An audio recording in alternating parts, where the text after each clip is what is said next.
오늘 우리가 함께 볼 노트는 민수기 13장 25절에서 33절 내용입니다. 이스라엘 백성이 40일 동안 가나안 땅을 정탐하고 돌아온 이야기입니다. 그들은 바란 광야의 가데스에 이르러 모세와 아론, 그리고 온 회중 앞에서 보고했습니다. 정탐꾼들은 그 땅의 과일을 보여주며 이렇게 말했습니다. 우리가 다녀온 그 땅은 과연 젖과 꿀이 흐르는 땅이었습니다. 이것은 그 땅의 과일입니다. 그들의 손에는 커다란 포도송이와 석류, 무화과가 들려 있었고 그 열매는 그 땅의 풍요를 상징했습니다. 그러나 그 다음 말이 문제였습니다. 그 땅의 거민은 강하고 성읍은 크고 견고하며 거기에는 아낙 자손, 거인들이 있습니다. 우리는 스스로 보기에도 메뚜기 같고 그들이 보기에도 그럴 것입니다. 그 말 한마디가 이스라엘 전체를 흔들어 놓았습니다. 이 정탐 사건은 광야 생활의 마지막이 아니라 출애굽 후 2년째 초반에 일어났습니다. 이스라엘은 시내산을 떠나 가나안 땅 입구인 가데스 바네아에 도착했을 때였습니다. 그동안 시내산에서 하나님은 모세에게 율법을 주셨고 십계명을 새긴 돌판을 다시 주셨습니다. 이제 하나님이 약속하신 땅, 젖과 꿀이 흐르는 땅으로 들어가기 직전이었습니다. 그때 모세는 하나님께 지시를 받아 각 지파에서 한 명씩 총 12명의 정탐꾼을 선발했습니다. 그들은 40일 동안 그 땅을 두루다니며 지형과 민족, 성읍과 농사, 과일을 살피는 임무를 받았습니다. 하나님은 모세를 통해 그 땅의 실과를 가져오라고 명하셨습니다. 그들이 돌아왔을 때는 포도가 막 익기 시작할 무렵이었습니다. 정탐꾼들은 명령대로 땅을 보고 돌아왔습니다. 그들이 들고 온 포도송이는 사람 둘이 나무에 메어야 할 정도로 거대했습니다. 그 포도송이는 하나님이 약속하신 땅이 얼마나 풍요로운가를 상징적으로 보여주는 증거였습니다. 그러나 동시에 그 크기가 사람들에게 두려움을 불러일으켰습니다. 저 땅의 과일이 저렇게 크다면 그곳의 사람들은 얼마나 강하겠는가. 정탐꾼들이 돌아와 보고를 마쳤을 때 백성들은 크게 두 부류로 나뉘었습니다.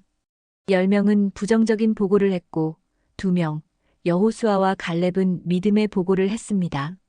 10명은 말했습니다. 그들은 우리보다 강합니다. 그들의 성은 하늘에 닿았고 그 안에는 거인들이 살고 있습니다. 우리는 메뚜기와 같습니다. 절대 이길 수 없습니다. 그 말을 들은 백성들은 밤새 통곡했습니다. 차라리 애굽에서 죽었으면 좋았을 것을. 왜 우리를 여기까지 끌고 와서 칼에 쓰러지게 하느냐. 우리의 아내와 자녀들이 다 잡힐 것이다. 새 지도자를 세워 애굽으로 돌아가자. 그들의 통곡은 단순한 불안이 아니라 하나님을 향한 불신과 반역으로 이어졌습니다. 하지만 주의 깊게 보면 10명의 정탐꾼은 거짓말을 하지 않았습니다. 그들은 본 그대로를 말했습니다. 사람들은 컸고 성은 견고했습니다. 과일은 거대했습니다. 그들은 정직했습니다. 그러나 하나님의 말씀을 잊었습니다. 하나님은 이미 모세를 통해 이렇게 말씀하셨습니다. 내가 너희를 젖과 꿀이 흐르는 땅으로 인도하겠다. 그 땅에는 가나안 족속, 헷 족속, 아모리 족속, 브리스 족속, 히위 족속, 여부스 족속이 살고 있다. 즉, 하나님은 이미 그 땅에 강한 족속들이 살고 있음을 알려주셨습니다. 그럼에도 정탐꾼들은 그 말씀을 기억하지 못했습니다. 그들은 하나님이 우리를 보내셨다가 아니라 모세가 우리를 보냈다고 말했습니다. 그들의 말 속에서 하나님이 사라진 것입니다. 하나님이 주체가 아닌 인간의 판단이 중심이 되자 믿음은 두려움으로 바뀌었습니다. 그들은 사실을 말했지만 사실에만 갇혀 있었습니다. 현상을 본 그대로 해석하되 그 안에 담긴 하나님의 약속은 보지 못한 것입니다. 반면 여호수아와 갈렙은 같은 장면을 보고 전혀 다른 결론을 내렸습니다. 그들도 거대한 성읍과 사람들을 보았지만 그들의 눈에는 하나님의 약속이 먼저였습니다. 그들은 이렇게 말했습니다. 우리가 정탐한 그 땅은 심히 아름다운 땅이라. 여호와께서 우리를 기뻐하시면 그 땅으로 인도하여 주시리라. 그 땅은 과연 적과 꿀이 흐르는 땅이다. 그들도 현실을 모른 것이 아닙니다. 단지 그 현실을 말씀의 기준으로 본 것입니다. 하나님의 말씀이 그들의 마음에 있었기에 두려움이 아니라 확신과 용기가 나왔습니다. 10명은 현실만 보고 절망했습니다. 2명은 같은 현실을 보되 약속을 붙들고 희망을 말했습니다. 똑같은 세상을 살지만 말씀이 있느냐 없느냐에 따라 해석이 달라집니다. 오늘 설교 제목은 정탐꾼의 확증 편향입니다. 확증 편향이란 자신이 믿고 싶은 것만 보고 듣고 싶은 것만 듣는 심리적 성향을 말합니다. 12명의 정탐꾼은 모두 확증 편향적이었습니다. 10명은 두려움의 확증 편향을, 2명은 믿음의 확증 편향을 가졌습니다. 결국 그 차이는 기준이 무엇인가에 달려 있습니다. 하나님의 말씀을 기준으로 확신하면 그것은 믿음이 되고 현상과 감정을 기준으로 확신하면 그것은 불신이 됩니다. 오늘 우리는 어느 쪽입니까? 팩트에 갇힌 사람입니까? 약속을 기억하는 사람입니까? 심리학자들은 말합니다. 사람은 하루에 평균 150번의 선택을 한다고 합니다. 그중 30에서 50번은 인생의 방향을 바꿀 수 있는 중요한 선택이라고 합니다. 아침에 알람을 끌지, 5분 더 잘지를 선택합니다.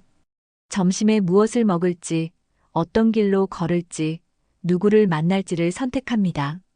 그리고 그 선택들이 모여 우리의 인생이 됩니다. 어쩌면 아주 사소한 선택 하나가 우리를 전혀 다른 길로 이끌기도 합니다. 카페에 들어서는 문 하나, 전공을 고른 결정 하나가 한 사람의 인생을 바꾸기도 합니다. 그렇다면 우리는 그 선택의 순간마다 무엇을 기준으로 판단해야 할까요? 현실의 팩트입니까? 두려움입니까? 아니면 하나님의 말씀입니까? 이스라엘의 광야 40년은 단순한 방황이 아니었습니다. 그것은 말씀으로 무장하는 기간이었습니다. 하나님은 그들의 마음에 말씀을 새겨 약속의 땅에 들어가 싸워 이길 준비를 시키셨습니다. 하나님이 모세에게 2번째로 돌판을 주신 것도 그 이유입니다. 말씀이 깨지면 길을 잃습니다. 그러나 말씀을 붙들면 두려운 세상 속에서도 길을 찾게 됩니다. 오늘의 본문은 그 진리를 보여줍니다. 여호수아와 갈렙은 하나님의 언약을 기억했기에 같은 현실 속에서도 전혀 다른 선택을 했습니다. 우리도 매일 수많은 정탐의 순간을 맞이합니다.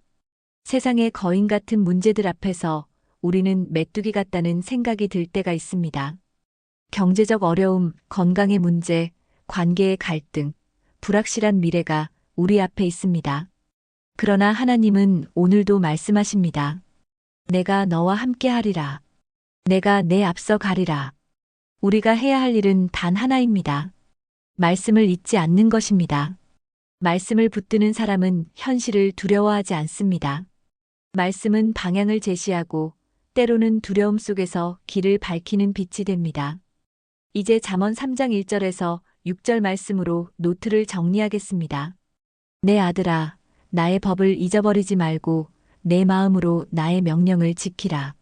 그리하면 내가 장수하며 평강을 누리리라. 인자와 진리가 내게서 떠나지 말게 하고 그것을 내 목에 매며 마음판에 새기라. 그리하면 내가 하나님과 사람 앞에서 은총과 귀중히 여김을 받으리라. 너는 마음을 다하여 여호와를 신뢰하고 내 명철을 의지하지 말라. 범사의 그를 인정하라. 그리하면 내 길을 지도하시리라. 아멘. 주님, 우리는 광야 같은 세상을 걸어가는 나그네입니다. 두려움과 불확실함 속에서도 하나님의 말씀을 잊지 않게 하소서. 우리의 선택의 순간마다 주님의 약속이 생각나게 하시고 믿음으로 담대히 걸어가게 하소서. 현실의 크기보다 약속의 크기를 믿게 하소서. 예수 그리스도의 이름으로 기도드립니다. 아멘. 오늘도 기분 좋은 하루 보내셨길 바랍니다. 여러분의 구독과 좋아요는 저에게 은은한 위로가 됩니다.